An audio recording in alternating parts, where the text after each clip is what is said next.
Good evening, everyone. I'm Jackie Rosenbach from the Lao China Institute. Thank you for joining us this evening for China Week opening day. China Week is the Lao China Institute annual flagship event, this year exploring China's digital revolution, and this year also happening coincidentally with China's much expected National Party Congress. So if you haven't picked up a program yet, I encourage you all to grab one to see all the activities that will be running throughout this week. I hope you have all booked because we're mostly sold out for all our activities. In any case, I hope you can all stay with us after this panel discussion for our opening reception. It will be happening just in front, so you're all very welcome to join us. And as you all know, this evening's panel is titled China and the Digital World Order. It will be moderated by Dr. Elisa Aurelia. Elisa is a senior lecturer in global digital cultures from the Digital Humanities Department here at King's College, and also an affiliate of the Lao China Institute.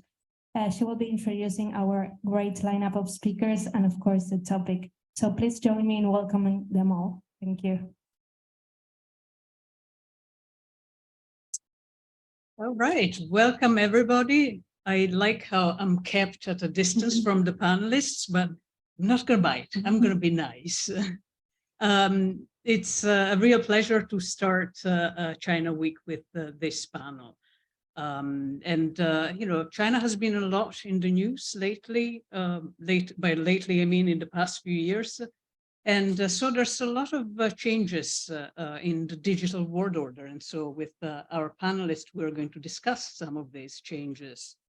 And specifically, the Chinese Communist Party sees data as a catalyzer of a new industrial revolution, the digital revolution.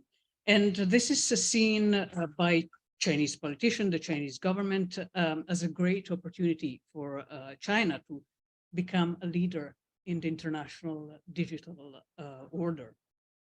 And China sees that its global digital strategy depends on grasping this opportunity by competing to capture data traffic, to collect data, to also shape the structure of digital exchange by building digital infrastructures such as hardware, 5G networks, etc. Also building platforms, social media, e-commerce, etc., and establishing or at least shaping the technical standards that govern so many of these data exchanges, as well as framing the norms of the global digital governance regime. So some people say that a new global digital architecture is taking shape, and this global digital architecture includes international norms, standards, a new physical infrastructure. And it's really changing things as far as the geopolitical power balance is concerned. And so tonight we're going to explore whether this is really happening and how is this happening. And to help us understanding all these changes, we have four great panelists who are here with us in London and who are joining us on Zoom. We thought it would be appropriate for a panel on the digital world order. So here in London in person, we have Julia Wu. Welcome, Julia. Julia is a cyber fellow at Harvard Belfer Center, and she leads the team behind the Belfer's National Cyber Power Index. Julia's areas of research concern geotech strategy, including the digital Silk Road, industrial policy, and technical standards for strategic technologies. Also here in London, we have John Lee. John is the director of East-West Futures Consulting, and his commissioned research focuses primarily on three broad areas, which are China's semiconductor-related industry, and their global relations, China's cyberspace governance and data regulatory regime and future telecommunication networks, and finally, Internet of Things. Joining us online from the United States, we have Nigel Corey, who is an associate director covering trade policy at the Information Technology and Innovation Foundation. Welcome, Nigel. And Nigel focuses on digital and high-tech trade, including cross-border data flows, data governance, intellectual property, and how they each relate to innovation and the broader digital economy. And from Washington, D.C., we have Helen Jiang. Hi, Helen. She's the co-founder of geopolitics media tech startup Intrigue Media, and she's also currently a Googler. So there she works on technology policy to address emerging trends and risk, including how governments regulate online content and the technology industry. So welcome, everybody. Let's start with a quote from Xi Jinping, who's having his big week this very week in Beijing. So in 2021, he observed that technological innovation has become the main battleground of the global playing field, and competition for tech dominance will grow unprecedentedly fierce. Nigel, how are China's growing tech capabilities shaping the world economy competition and the geostrategic conflicts between the two largest economies, that is China and the US? Thanks, Alyssa. Firstly, thanks to King's College and the Lau Institute for the invitation. I would far prefer to be there in person to have a drink after all of this, but I appreciate the opportunity to talk about one of my favorite topics. Basically, I mean, China's growing tech capabilities are obviously a source of geostrategic conflict and competition, but it's also due to obviously underlying fundamental differences in the legal and regulatory settings that they come from, which have only become clearer as China has stepped up its global advocacy on digital issues over the last 5 years. And as more Chinese firms become competitive and go global, we're seeing growing points of friction and conflict as policymakers react to the lack of reciprocity their own firms get in China and the subsidies and support that the Chinese firms get from the government. And given the fact that their sort of regulatory systems and their firms are inevitably interconnected via the internet and global trade and communications. So this conflict was sort of inevitable in a way. And it's also not all that surprising given that some of the sort of foundational different sort of like legal and regulatory systems involved and the interests and values and political systems involved. But digital conflict with China is obviously particularly pronounced given just how different these factors are in China compared to the US and Europe and other countries. And as these countries enact new data and digital rules, many or increasingly so in sort of direct response to China, it means we're more than likely only going to see more conflict based around technology as a part of this geostrategic sort of competition. In contrast, unfortunately, we're seeing far fewer initiatives and energy put into addressing some of these conflicts in a constructive way, such as at the World Trade Organization and in other sort of institutions. And while it may be a generalization, this is in part probably because over the last 10 years, sort of the lens applied to digital technologies and data has largely been trade and economic, obviously with an associated lens around data privacy and cybersecurity. But increasingly, policymakers around the world are applying a national security lens, which is leading to, I think, greater conflict in this geostrategic competition. I mean, only, as you mentioned, only over this past weekend, President Xi's speech at the 20th Party Congress referenced personal information in the section of the speech that covers national security. Meanwhile, the Biden administration is drafting an executive order to prevent foreign adversaries like China from accessing sensitive US data. Meanwhile, in contrast again, the new EU-US data privacy framework shows that the two sides, despite their conflict, share probably more in common than they do apart, including even when it involves core national security issues like surveillance and how that relates to data privacy.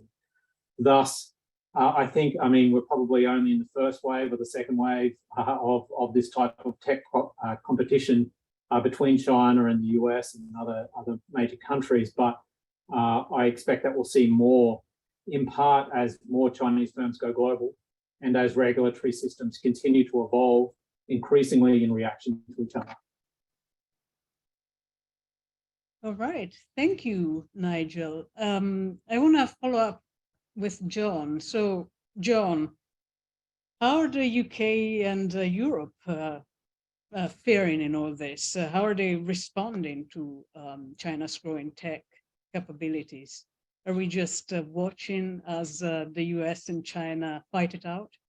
Well, I promise, Liza, that this is a sidestep. Perhaps it might be useful to start with the US and then move on to how the EU and the UK are responding, because the new export controls that were introduced with regard to China's semiconductor industry by the Biden administration 2 Fridays ago relate directly to the issue of coordination among like-minded countries towards China and its place in the global economy. So for those who aren't familiar, extremely sweeping controls on the supply of semiconductor-related technologies to China were instituted by the US Commerce Department 2 Fridays ago. Now, these are not the first. Similar controls have been used against, for example, Huawei under the Trump administration and other firms in China's semiconductor industry, most famously SMIC, China's leading chip manufacturer, have also been targeted by US controls over the last couple of years. But the difference with what was introduced 2 weeks ago is the scope and the severity, because what you have now is essentially a targeting of China's entire economy with respect to access to these critical technologies. Semiconductors, of course, are a technology that perhaps the average newspaper reader was not so familiar with up until the last couple of years, but they have become pretty much the fulcrum of this geotech competition, if you want to call it that, simply because they are so foundational. They are foundational technology for pretty much every modern application of electronics. And to cut a long story short, China is still very reliant on access to foreign inputs in this supply chain, despite the capabilities of its firms in certain things, most notably in chip design. And this goes, of course, to strategic technologies like artificial intelligence, which is one of the main justifications for the new US controls. But what you see now, and this has been expressly framed in these terms by senior Biden administration officials, is a step change in US policy from, to quote National Security Advisor Jake Sullivan last month, simply staying a couple of generations ahead of China in technology to maintaining as large of a lead as possible. Now, with the former strategy, running faster, to use the common metaphor, is a viable strategy. But with the latter policy, cutting down the other side assumes increasing importance. And that is what we have essentially seen here. The new controls basically impose restrictions on supply of semiconductor-related technologies, both in terms of the completed chips and also semiconductor manufacturing equipment to China in relation to certain categories of advanced chips. But in practice, they are likely to affect a much larger swathe of China's industry than is nominally the case by the framing of the regulations. And moreover, there are other unprecedented steps that have been taken, for example, with respect to restrictions on US persons participating in China's semiconductor industry, which is why you have read the reports, if you've been following this, of foreign companies withdrawing their staff from China or simply cutting off business with Chinese customers in the semiconductor sector.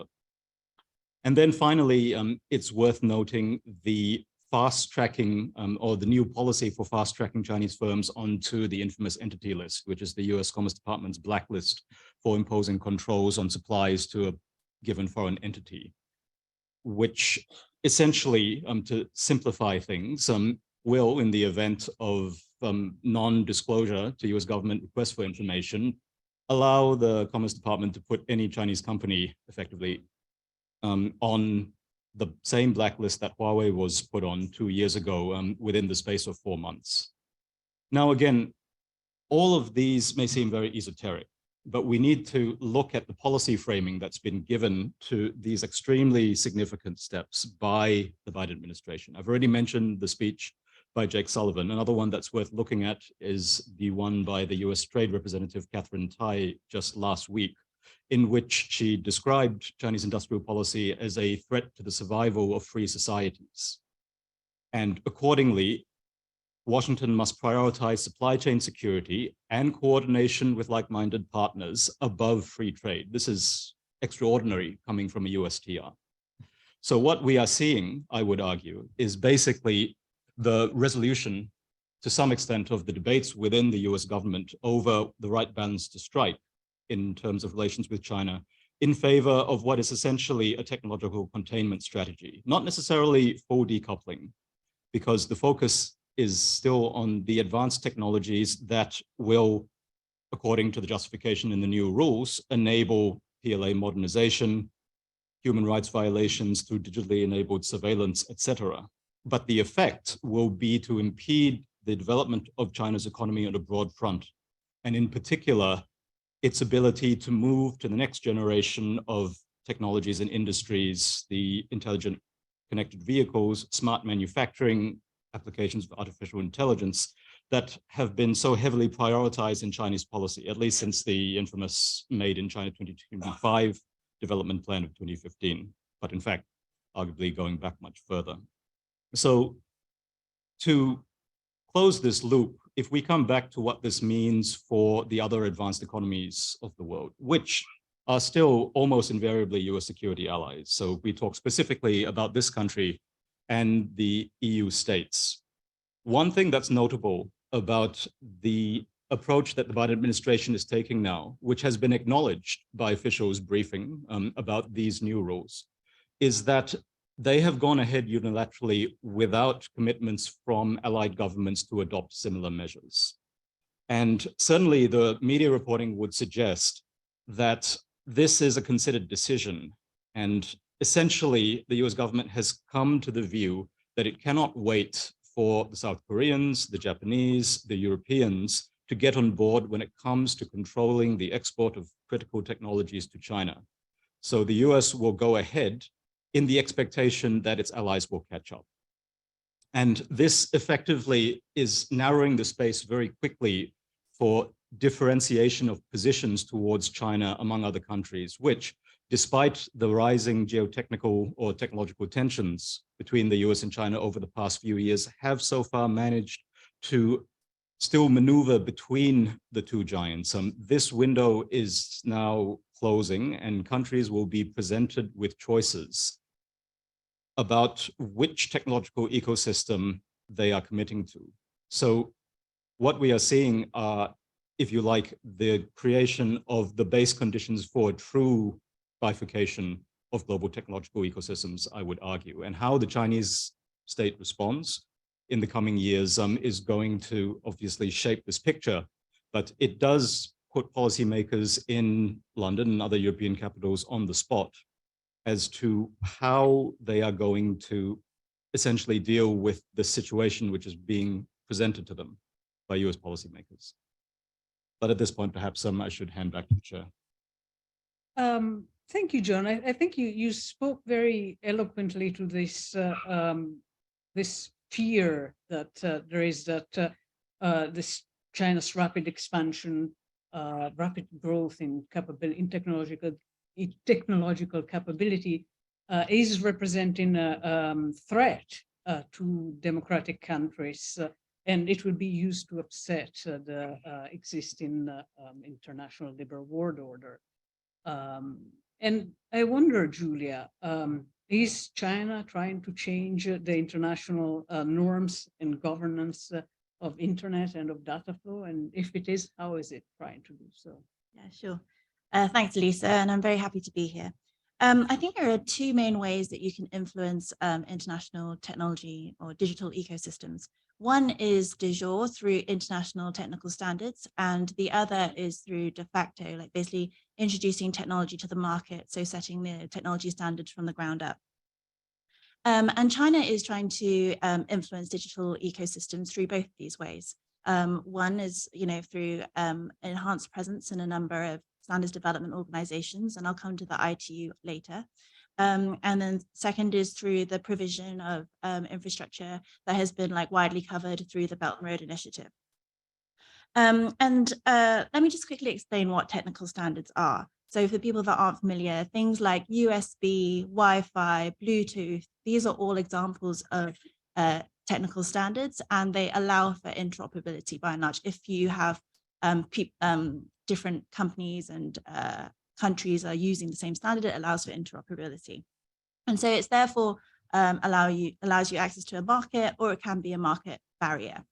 It also provides significant kind of economic gains. So even though a lot of standards are voluntary, within them there can be standard essential patents, which will confer a lot of financial gain to whoever owns those patents. So for example, I think in 2017, Ericsson reported that 20% of its revenue was from these standard essential patents, which was about 5.2 billion euros in the year. So it's a significant amount of money if you are the owner of these patents. And so that's a lot of the kind of part of the debate around the 5G and China kind of leading on a lot of patents there. And so technical standards are developed in standards development organizations. There are hundreds, well, a couple of hundred of them that work on digital technologies. The thing is, they're not that transparent. You have to have a pretty high level of technical expertise to participate in them, and they're also overlapping. So it's not always clear which is the organization that you would go to develop this technology or that technology, sometimes. And it's anxiety inducing. What China is doing in this space is slightly anxiety inducing for some countries, because, for example, the UK, European member states and the US tend to have a more hands-off approach to influencing technology. They prefer it to be, in a lot of areas, they prefer it to be industry-led. And so the government has not been as involved in coordinating industry engagement in these forums. Also, I think for the past few decades, a lot of Western countries have enjoyed like a natural kind of leadership in these standards development organizations because they have had the most innovative companies. And therefore, I think the fact that China has now caught up and has hugely innovative companies has kind of, you know, the complacency has kind of come to the fore now, where you have a lot of Chinese technologies that are leading in certain sectors. And so, you know, it's very clear that the CCP prioritizes like growing China's domestic technology capability and also its international influence. And so there are like a plethora of strategies outlining what it intends to do. Not only is it like willing to work closely with industry and academia to shape international technical standards, but, you know, it also is willing to support participation in these technical standards organizations, which are incredibly lengthy. And, you know, it's much easier for industry and academics if they're given some kind of incentive from the government or like financial support for participating. And this is not something that the UK or Europe or the US have done previously.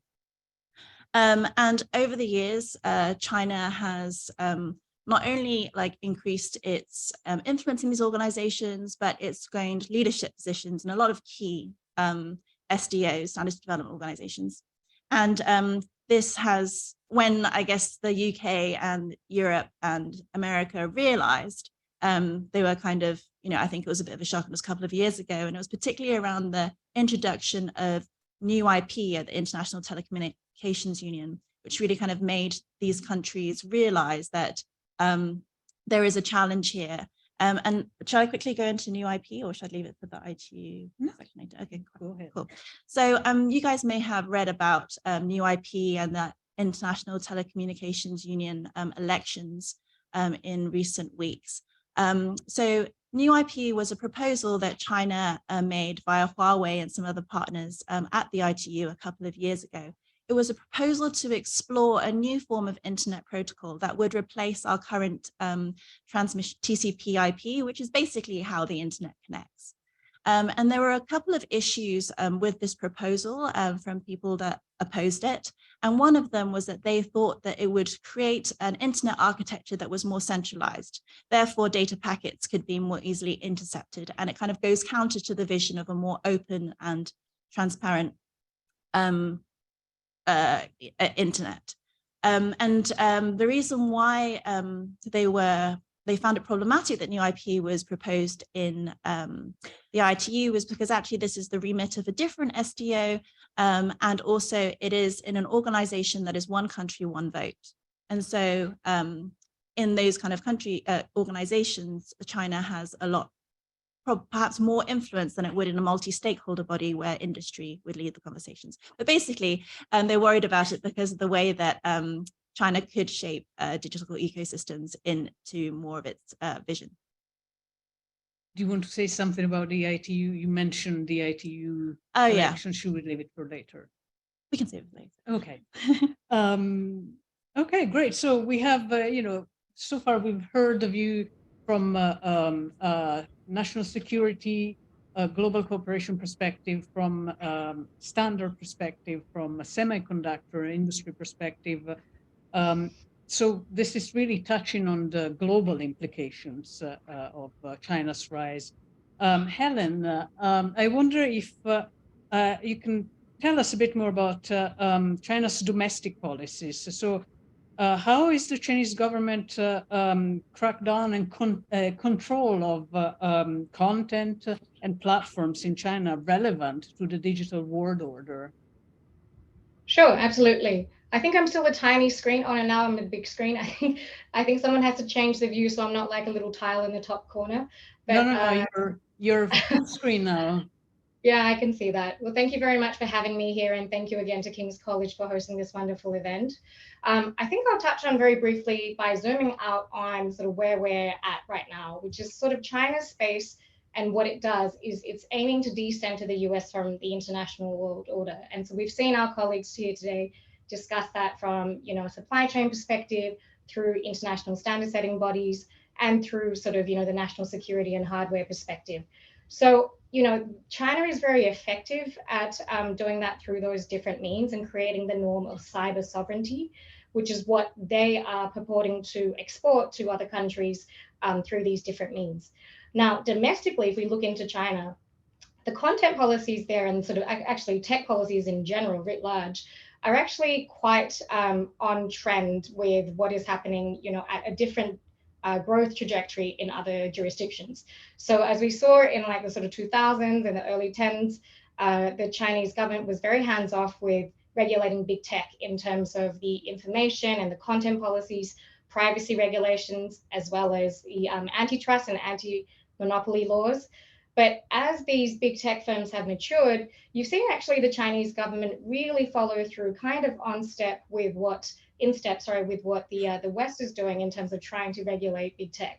So there are several things I wanted to touch on today on that, which is, interestingly, we've seen privacy become more of an issue, as my colleagues today have mentioned, with personal information, in particular with the Personal Information Protection Law, which is quite a mouthful, which was passed in November last year. So they've begun to focus more on sort of the weaponization of information and how important privacy is for internet users. And then on the content side, you see China actually really leaning into the misinformation piece. So they've actually tried to crack down on online child safety with sort of internet supervision and internet addiction issues, as well as financial misinformation, as well as medical information, which are huge issues that have really proliferated in the last couple of years under COVID-0, as well as the sort of broader worldwide pandemic shutdowns. And then recently we've seen them enact some legislation and cracking down on fraud, and as well as scammers, which is, unfortunately in the US, it's also a problem here and in all parts of the world. So in that sense, China has been really trying to push through content regulation that I think is what the West is trying to look at. And the world can actually, obviously it's a very, very different playing field, but I think the more liberalized governments around the world are looking to China to see what they're doing in terms of regulating content. Now, on the antitrust side, I think, China has been much more proactive in terms of ensuring that big tech is not able to leverage its position in the market to its advantage. And time will play out to see how they actually develop that as we go on. But also, I think on cybersecurity, they have enacted more fines recently to make those illegal activities more costly. So in various areas, we're actually seeing sort of China pushing the global agenda and sharing a lot of the same issues that the EU and the US are certainly trying to regulate, but of course in a different playing field. One thing that I think is interesting to note is that Web.3, so that is something, or Web3, that is something that I think the Chinese government is turning attention to and understanding, how to develop industries related to this metaverse and trying to help China create a reference for sort of the digital economy going forward. and also looking at, I know this is slightly tangentially off topic, but things like cryptocurrencies and digital currencies and how to evade, that can help them evade sanctions in the future if it comes to that. So I think, on the domestic content side and domestic tech policy side, China is very much sort of on par, if not ahead of the curve, in terms of comparing it to other governments.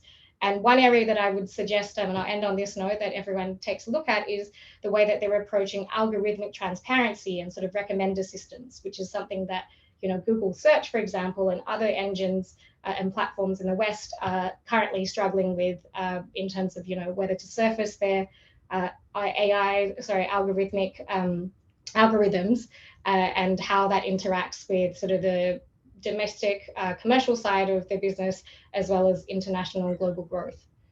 So I think I'll pause there and turn it back to you. Thanks, Helen.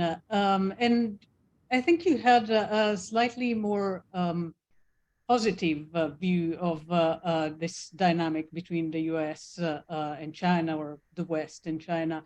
So my first follow-up question is for you. Do you see specific areas in tech where China and the West, or China and the rest of the world are collaborating? Well, I don't think it's necessarily a positive spin. I think it's just in comparison to sort of how each different markets are regulating big tech, because some of them actually have a lot of shared issues. So one area I would say, to answer your question, is on online child safety. I think online child safety and sensitive issues like that is the one area where you can actually get both sides of the aisle in terms of policy and lawmakers in the US to agree that it's a big issue in terms of tackling children's data, children's privacy, as well as cyberbullying and also online addiction issues. I think that is one area where certainly the Chinese regulations and the Western regulations can probably align more on. But of course, this is all the big caveat of saying that these are two very different political systems and two very different legal jurisdictions. And there's very vague language that, have been promulgated by President Xi Jinping recently about sort of there being a sanitized or sort of a positive energy in terms of what the algorithms are surfacing.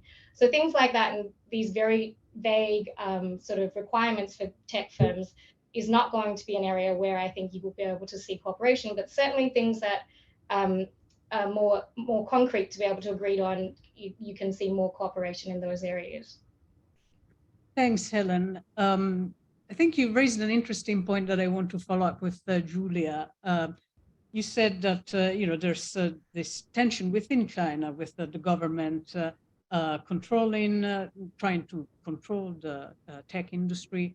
So I'm wondering, in the context of the ITU or standard setting bodies, Julia, do you see an alignment between corporations, Chinese corporations, Chinese tech companies, and the Chinese governments?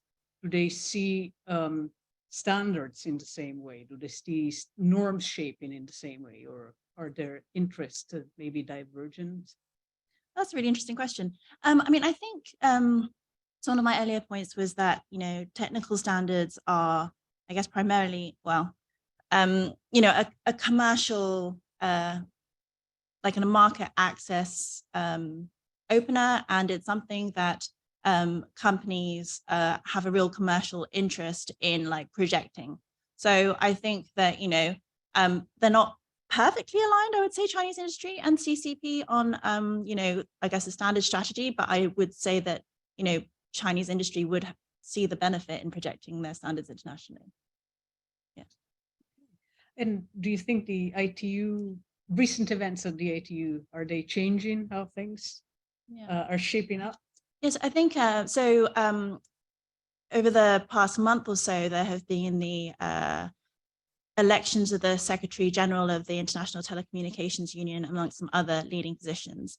And I think prior to that, there have been a number of high-level statements from the G7 or the EU-US Trade and Technology Council and the Quad about working together on shaping international technical standards, but in multi-stakeholder SDOs, whereas the ITU is a multilateral SDO. So basically what they were saying before this was we should basically shift most of our standards activities to other organizations that are industry-led. But what's interesting, I think, for me, is that in the past month or so, the US candidate was successfully elected as the Secretary General of the ITU, and the UK was also elected to the ITU Council. And I think that shows a shift from their kind of previous position on like not wanting to be more proactive in other forms of STOs to wanting to be more active in the ITU. And I think that this is actually a pretty good sign. Even though there are a lot of views on whether or not the ITU actually shapes the technical standards of like cutting edge technologies, I would agree that it probably doesn't. There's other industry-led forum where that happens. But I think what is interesting about the ITU is that, well, taking a step back, like 40% of the world are still unconnected. They're on the other side of the digital divide. And who are the other people at the table at the ITU, which they are developing countries. And so it's a key forum for shaping these digital ecosystems in those developing markets. And it's something, if we look at the partnerships that China has made in the ITU over the past few years, it's been working very collaboratively with developing markets, partnering with them on various projects in a way that I think that the UK, the US, and the European Union member states have not been proactively partnering in the ITU. In fact, their position has been more defensive on shaping technical standards there. So I think that hopefully this bodes well in that the US and UK and others will be more proactive in their participation then. And this actually is a nice segue to a question I wanted to ask you, John. So you talked about where the UK, Europe stand within this this global order that is really shaped by the US and China. Where does the rest of the world stand in this, especially developing countries, emerging economies? And the so-called next billion internet users, that 40% of the global population that Julia mentioned being on the wrong side of the digital divide still.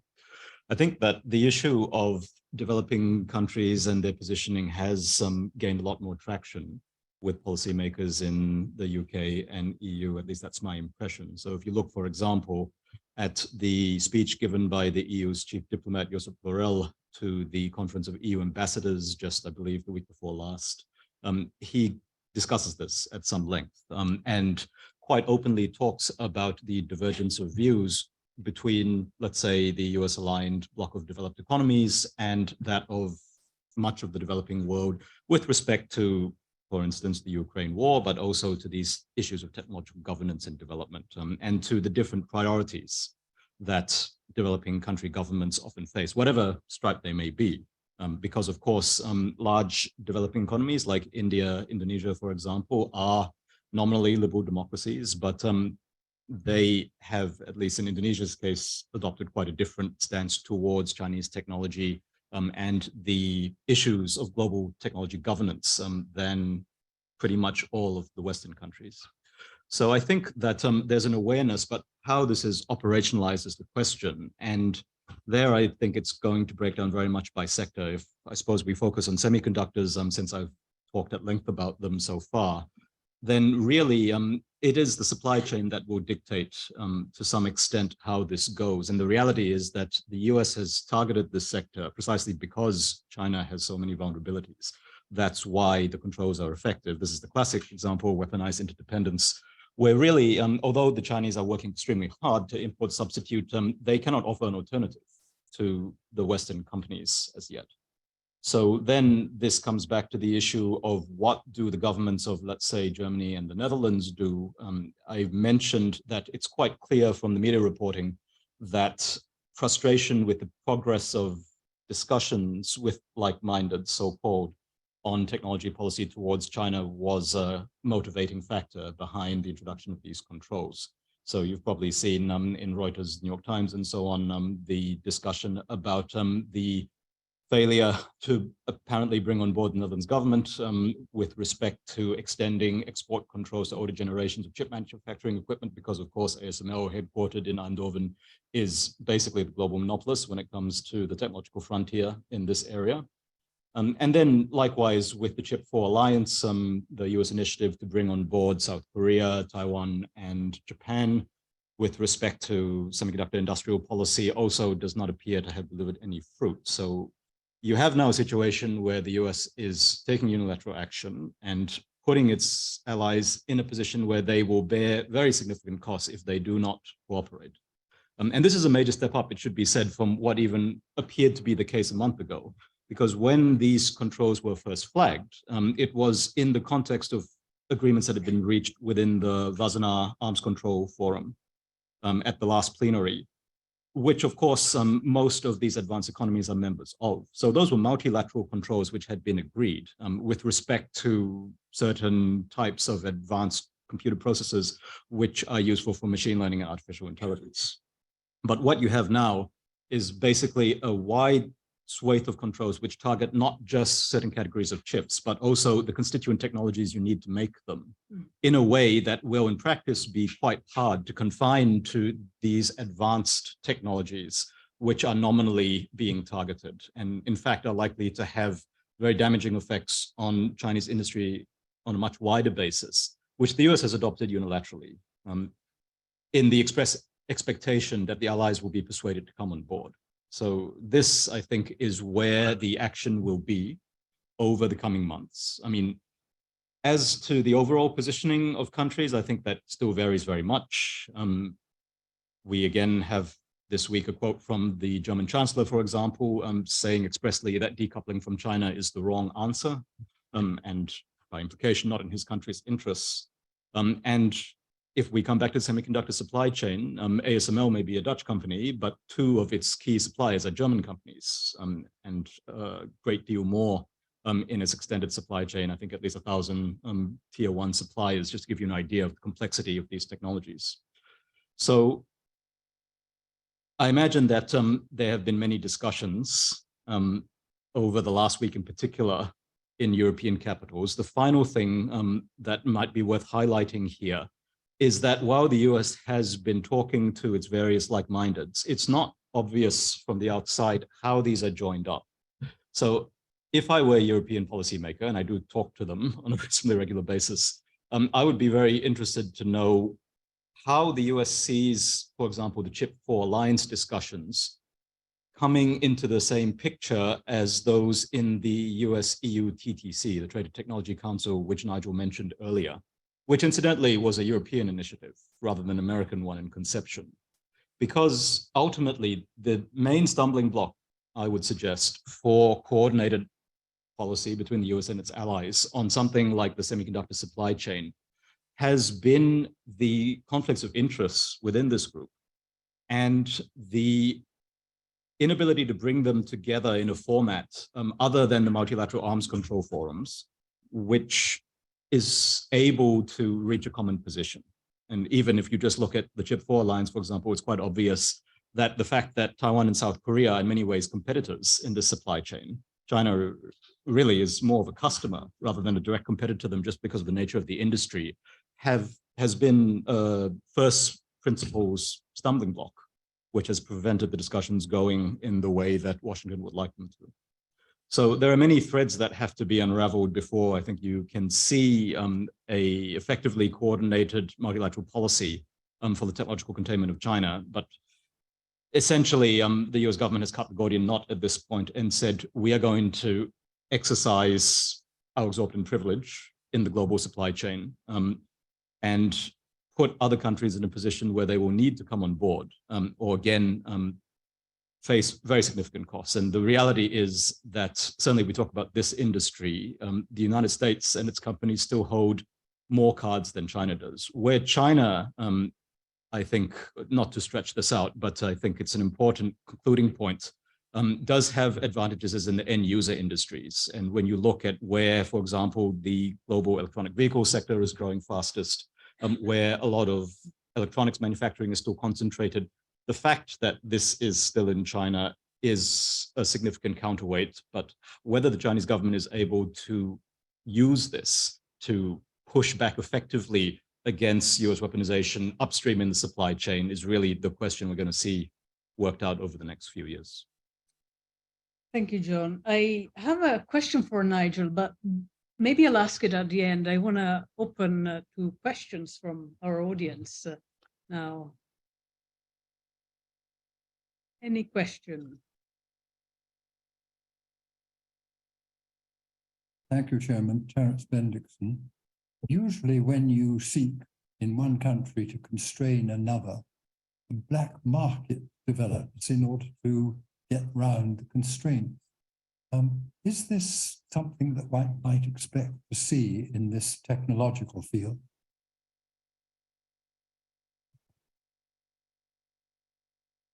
Anyone taking the black market question? Nigel, can I bring you back in? No, I mean, John can speak more to sort of export control sort of circumvention issues, and I suppose what the recent experience with Russia and the invasion of Ukraine and its excuse me, use of US and Western tech as a part of that, despite their best efforts not to allow them to do so. But as it relates to data, and just to highlight again the difficulties in managing all of this, and discussions I've had on the Hill is around sort of the US approach to protecting sensitive US data from foreign adversaries, namely China, is increasingly difficult because the vast majority of this data is not held by the government, but by private firms. And there are second and third order players involved in this who also collect a lot of sensitive data, of which there's little to no transparency or accountability, and who essentially are able to sort of sell data via data brokers to whoever wants it. And I just highlight that because the nature of data governance and data flows is not sort of as clear or as simple as some may think, in terms of like one firm transferring it to another in another country, and that the nature of how the digital economy works and the different players involved makes this issue of in terms of visibility and legal responsibility for who collects and manages and shares data when it involves sort of foreign adversaries and national security concerns, incredibly difficult. And so again, I think we're only at the leading edge as it relates to data, to seeing how the US and the UK and Europe and others enact sort of stricter controls around data, to an extent that, or maybe to an extent that we're obviously seeing more clearly defined and applied as it relates to semiconductors, as John has detailed. Anyone wants to add to Nigel? So maybe briefly on semiconductors, I mentioned the new controls address US persons and an expedited entity listing policy. That is pretty clearly informed by the experience of the last few years, where the US Commerce Department has been unable to keep up basically with Chinese companies, presumably creating shell companies, changing names, etc. I mean, one of the major US EDA tool vendors in the semiconductor sector is still under investigation, I believe, by the US Commerce Department for allegedly selling to Huawei in violation of the export controls that were introduced in 2020 through such great channels. So, I mean, very clearly, this has been a major consideration in how these new controls were designed. Maybe just briefly to illustrate those two things. So the US persons restrictions apply to residence rights holders, so green card holders, as well as to US citizens. And that category captures a lot of, firstly, individuals who work in China's semiconductor industry. So a lot of the new startups, which are Chinese industry's best hope of plugging many of these critical gaps and closing the technological frontier, many of these individuals still hold green cards or possibly US citizenship. So now there's an open question as to whether they will basically be forced to pick one country. And this, of course, targets one of the main channels through which China has been able to pursue its technological catch-up strategy, through basically access to US industry and educational institutions, and Chinese expatriates going back to work in Chinese industry. I mean, very clearly, this is going to be not okay going forwards. But also, those restrictions are the reason why you're seeing the US equipment vendors, for example, pulling out the seconded staff to, let's say, YMTC, the leading Chinese memory chip manufacturer in Wuhan, and ASML reportedly instructing its US staff to simply desist from communications with Chinese customers because they will be potentially in violation of the new rules. And then regarding the expedited process for putting a company first on the unverified list, which is the red flag list, which itself is a major disincentive to non-Chinese firms to do business with them. And then in another 60 days onto the entity list, which is the blacklist that Huawei is on, just for reference. That also, as I said, has been defined in terms which will make it easier for the Commerce Department to keep up with, if you like, circumvention and black market exploitation measures by Chinese companies. What's interesting to note there is that the policy applies specifically in cases of non-information disclosure, or rather where the US regulator, the Commerce Department, is not able to verify the end use of the product. And this is framed specifically with respect to obstruction by a foreign government. Again, many in the audience will be aware that this has been an issue with the listing of Chinese companies on US stock exchanges, for example, where a deal was brokered earlier this year, finally, to allow US auditors to access the relevant records, do on-site visits in China. This is the same situation, basically, where if Chinese companies do not agree to this, do not get permission to let, for example, Commerce Department inspectors actually fly into China and inspect their facilities to determine the end use of the product, then within 60 days, they can be slapped on the unverified list and another 60 days on the entity list. So that was perhaps an overly detailed answer to the question, but I hope it helps.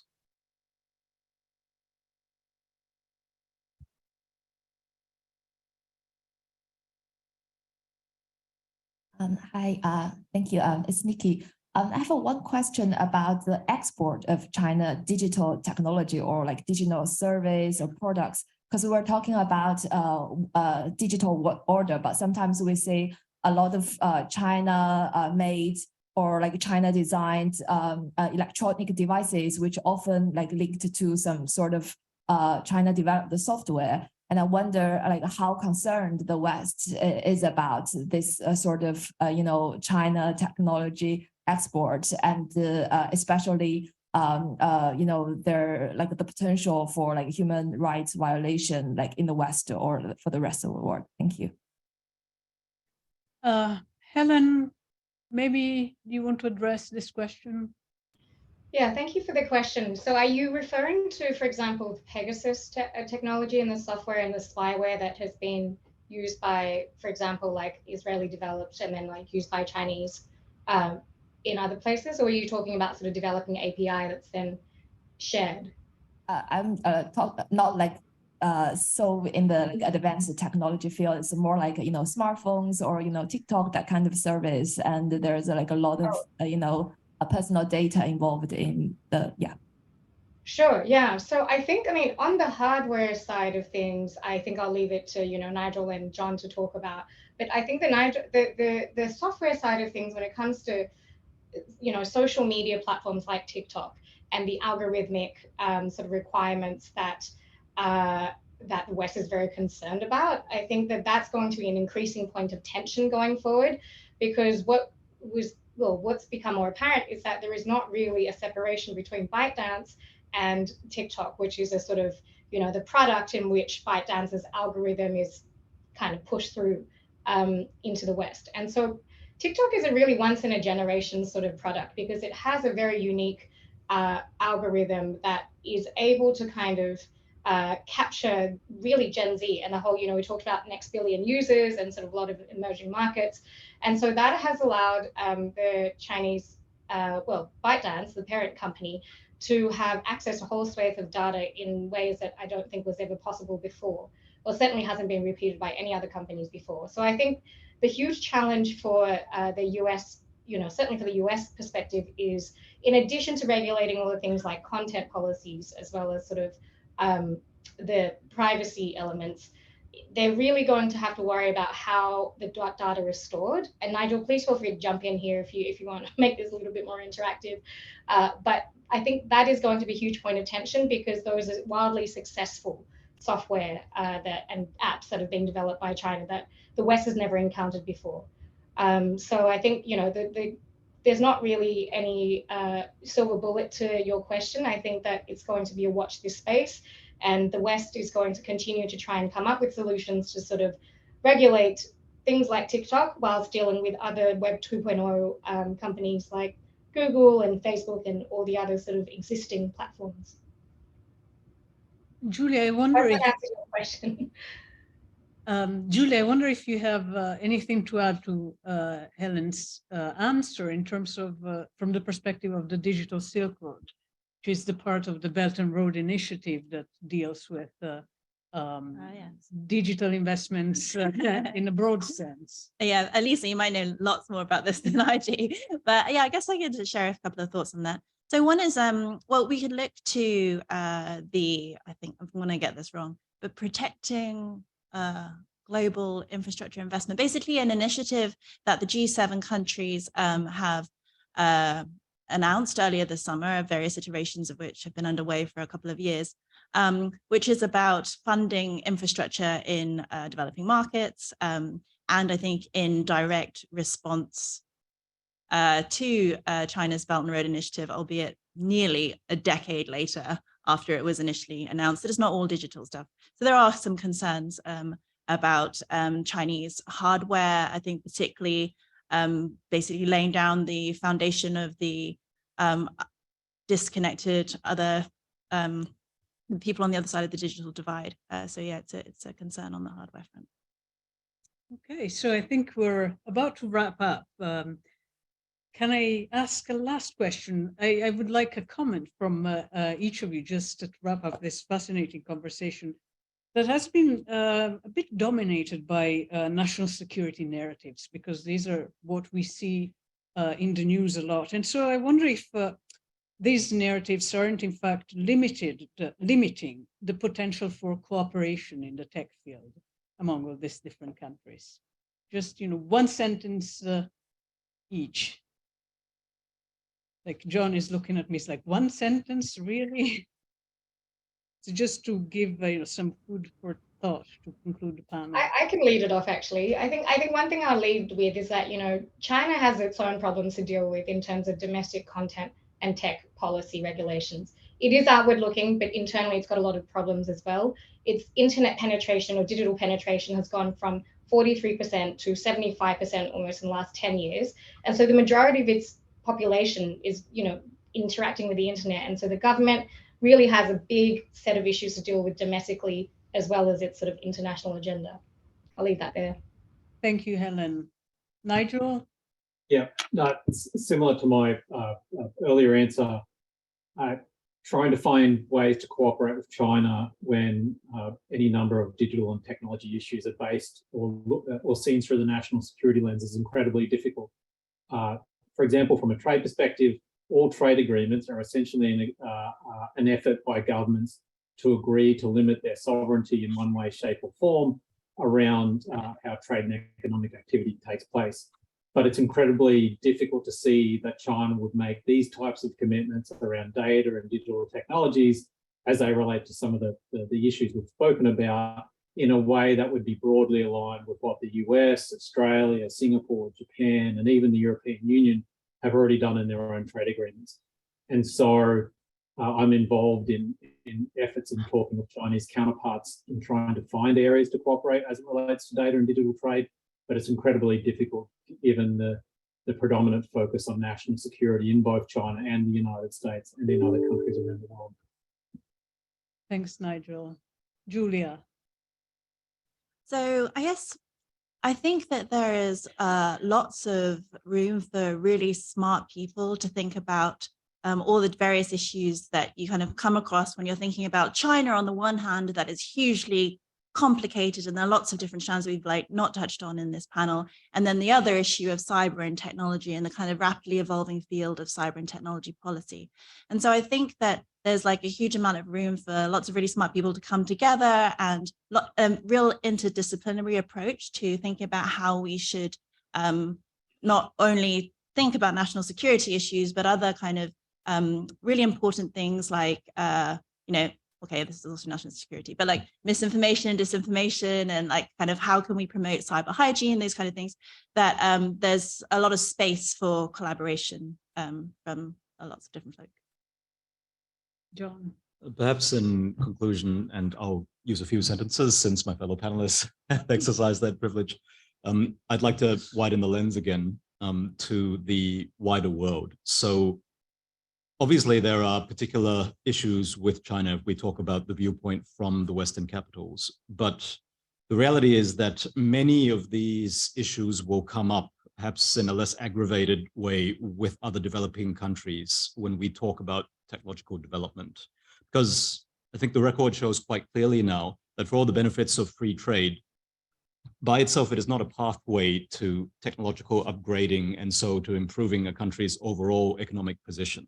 And the policies that you've seen in China, again, they've been pursued in ways which have made it very difficult to maintain cooperative relations with the advanced economies. But the reality is that they've also borrowed a lot from the policies that Taiwan, South Korea, Japan use to climb the technological ladder.